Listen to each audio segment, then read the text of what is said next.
Yes, it's a possibility. Pero given a demeanor ng minority ngayon, ano sa tingin mo? Will it push through? Well, ako for me, Prof. Ricky, sana wag muna. No, Oo. I mean, kasi kung magpapalit na naman, Yun. I mean, let's assume that they have the numbers. Tas if they will pull the trigger at magpapalit na naman, ang ano ko doon kasi, that's going to hurt the country eh.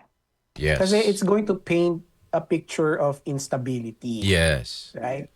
Siyempre, pag ang perception ng investors, ng mga turista, magulo sa bansa natin, then what are they going to do? Of course, they will say na wag na muna tayong pumunta dyan. Wag na muna tayong mag-invest dyan. So, yung ganong klaseng epekto yung gusto natin maiwasan. So, kung mas maganda, o sige, ayan na siya, si Senator Cayetano ay Senate President na, then mas maganda i-lead nung minority, nung SB 11, Oo.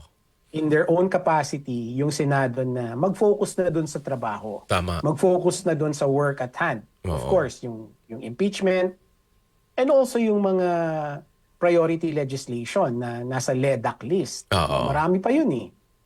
Oo. So, mas magandang yun ang gawing strategiya ng SB 11. Oo. They should use their influence, kasi may influensya pa rin sila, di ba? Yes. 11 sila eh.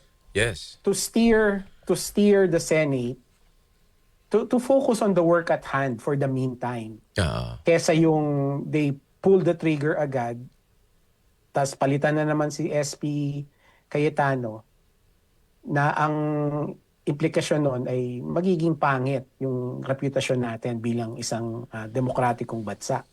Ako din, I share with that view.